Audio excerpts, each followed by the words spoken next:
Good morning, everyone. This is Kevin with Direct Equipment. It's cold today.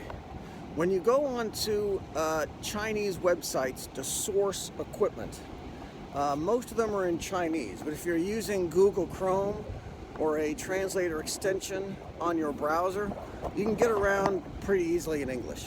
And you can put in any kind of model or manufacturer you care to, and it'll come up with a list of factories that manufacture that machine or parts for that machine here in China. So you're looking for New Holland, John Deere, Takeuchi, Doosan, Komatsu, Caterpillar, Volvo, doesn't matter. If you have a particular model you're looking for, you can put it into these engines and it'll generate a list of factories and contacts that you can talk to have that part made or to have the whole machine made. Okay? And very often you'll be sent literature right away. Immediately the sales departments will contact you and find out what you're looking for.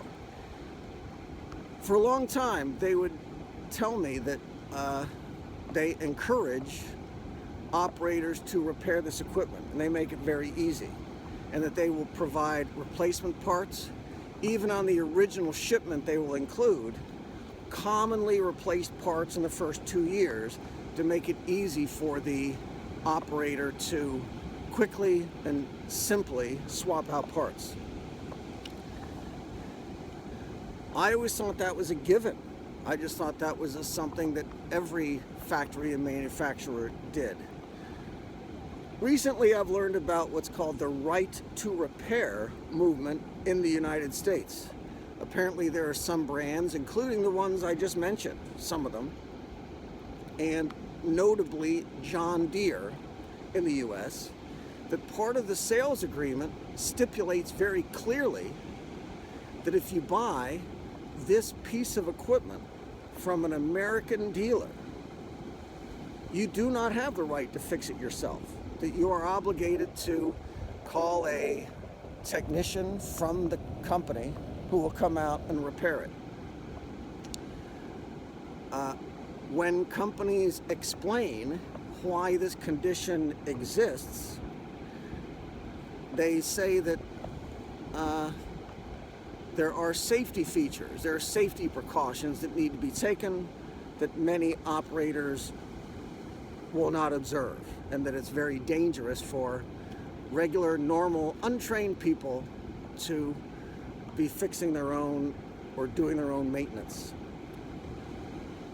Lawyers who testify into Congress about this very issue say that actually there's very valuable intellectual property that needs to be protected.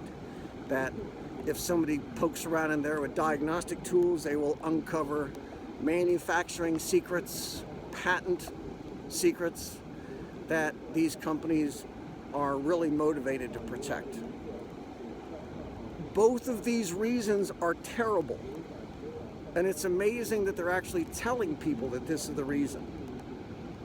On construction sites and farms, you have operators and often teenage kids working on the job.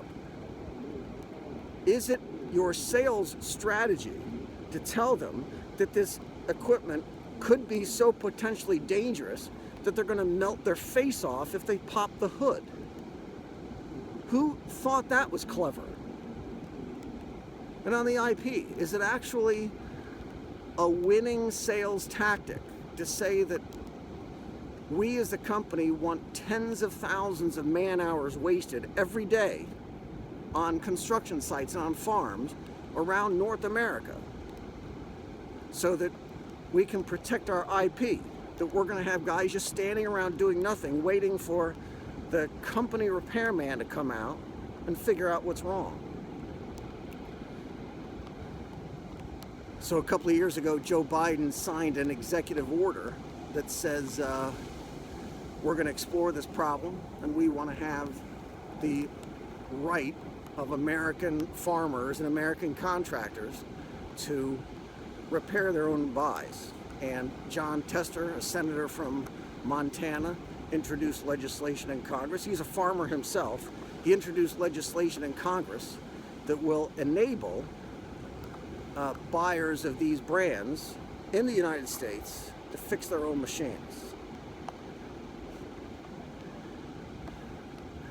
There is a lot that's broken in my country, the United States, and I'm curious just how we got to the point where we need a literal act of Congress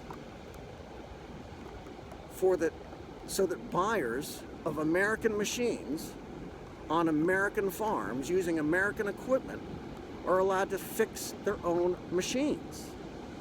And that Chinese tractor factories in communist China are using this as a marketing tool to buyers around the world. We're not like the Americans, they say. You can buy equipment from us and we'll send the replacement parts out and show you how to use it. Right to repair. On my checklist when we go visit and inspect equipment at factories, I have what's called a room to repair. Mechanics probably call it something else, I don't know. But room to repair means I like to look down at a piece of equipment and know where all the parts are. I want to have the confidence that an operator can quickly as possible and simply as possible diagnose and repair the problem. That means that not only should the part be readily identified, it should be in a logical place. And I'm an average size guy. I'm 5'10", 180 pounds.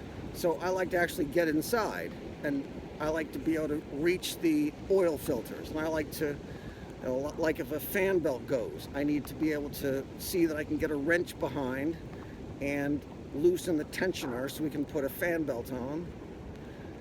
And because I know that if I can't do it, many of our buyers won't be able to do it. That's called a room to repair, and that's something that we check for here at Direct Equipment, including, naturally, the fact that we have a lot of spare parts on hand and we can get it out to buyers quickly and they can be back to work as soon as possible.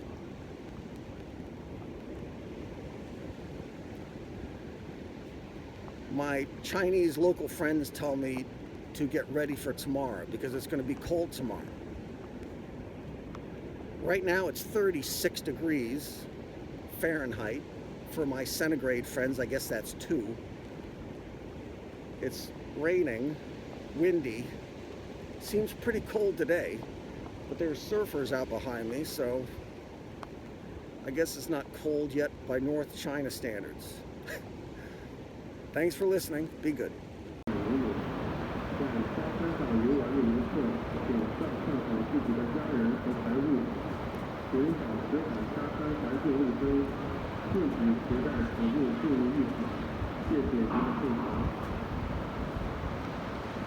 游客应有请注意，车门反水一体